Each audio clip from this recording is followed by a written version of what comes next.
At last. Trillions of dollars worth of bonds now in the possession of the White Dragon Society.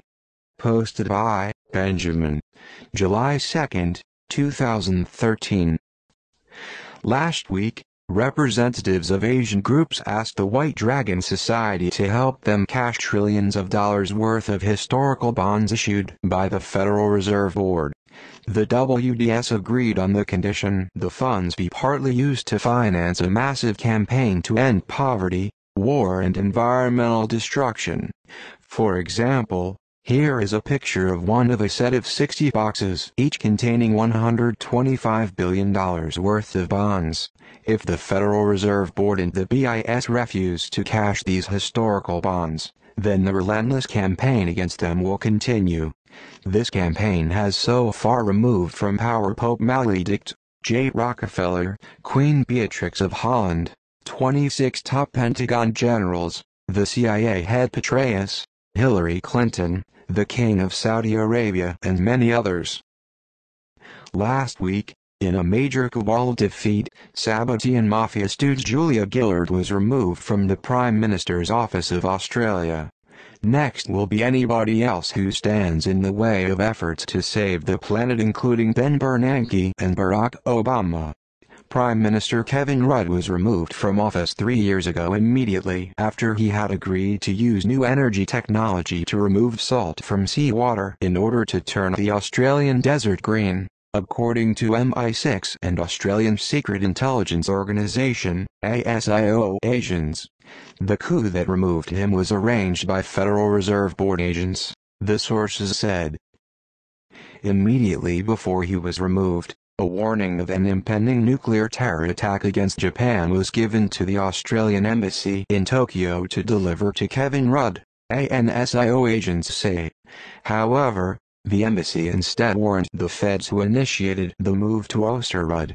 Australian military and security types are now going to insist that the murder in 1967 of Australian Prime Minister Harold Holt be properly investigated. http://www.harold-holt.net/page02.htm. The trail will lead to Henry Kissinger, multiple sources say. Has come along.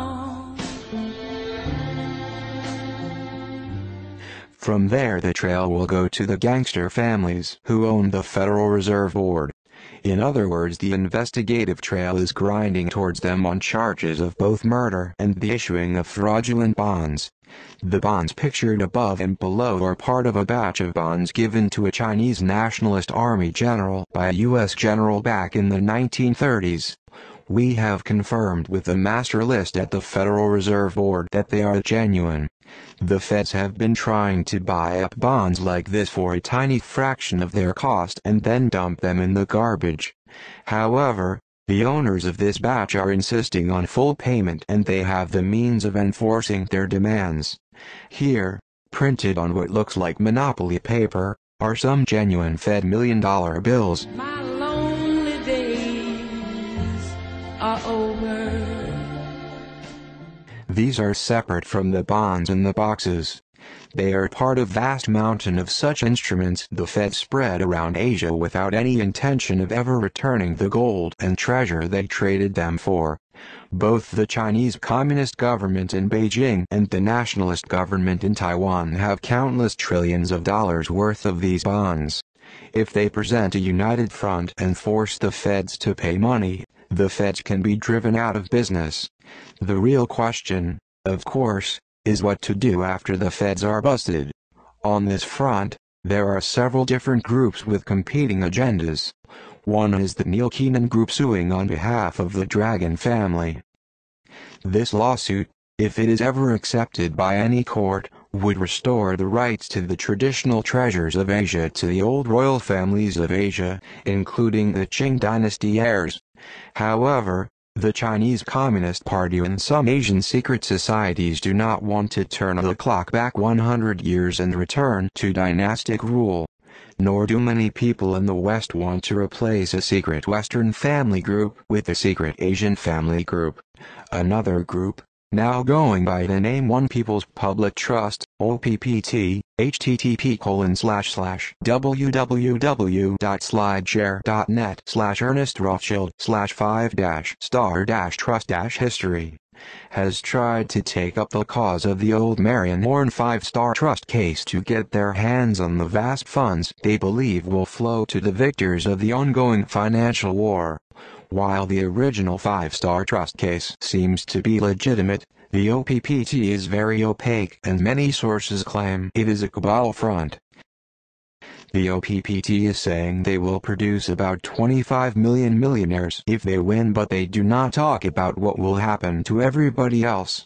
Red flags are also raised by the involvement of Guy de Rothschild, of the French branch of that family, who was in on the 3/11 tsunami and nuclear terror attack on Japan.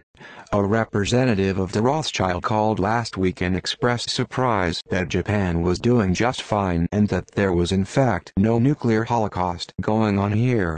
Yet a third group claiming vast funds is the Casper Group. They seem to represent groups with legitimate claims of having been ripped off by the Federal Reserve Board. This is definitely true in the case of the small farmers all over the USA who were conned out of their land by fraudulent bank deals. They have support in the military but have not put forth a clear plan for what they want for the planet. The U.S. military is also up to its eyeballs in Iraqi dinars. It is not a good idea to enrich the Bush crime family and reward them for their rape of Iraq by allowing them to cash in on all the Iraqi dinars they stole. Any dinar revaluation must not include that Bush-Carlyle crime syndicate. A fourth group, the Gnostic Illuminati, for their part, are calling for a complete end to hereditary bloodline rule. One of their platforms is a 100% inheritance tax aimed at accomplishing this goal. However, that will not go well with people who spent a lifetime paying down their mortgages and want to leave their house to the children who grew up in it. So, how about giving the right to create money to everybody? The problem, of course, is that in such an event $1 trillion would soon become the price of a single piece of bubble gum. Ultimately, internet-based currency like Bitcoin may be one way to democratize the process of money creation without causing inflation.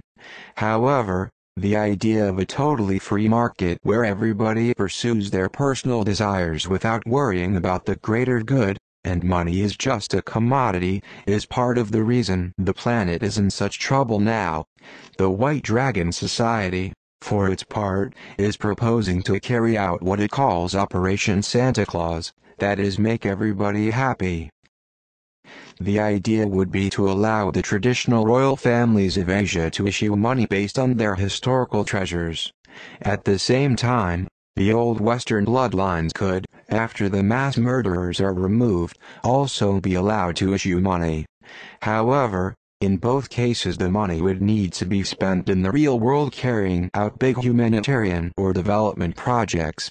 No more money games or trading platforms where trillions of dollars are created out of thin air and spent by Kabbalists on bribes, baubles and goons.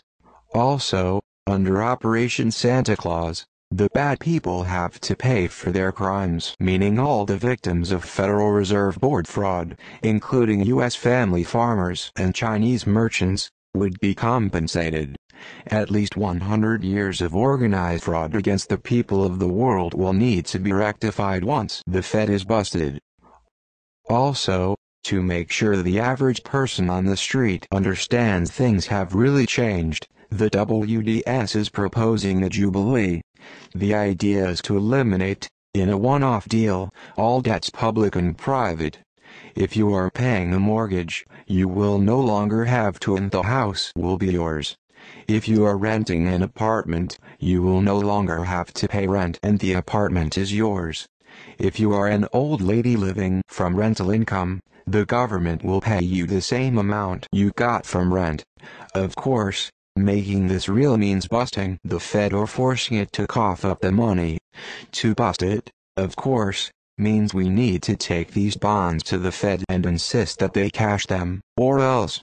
Believe me, they do not want the "or else" to happen.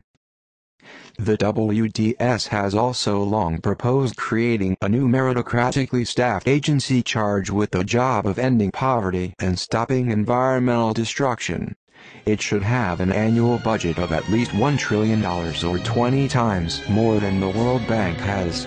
Until this is made possible, the cabal will continue to be put under increasing pressure.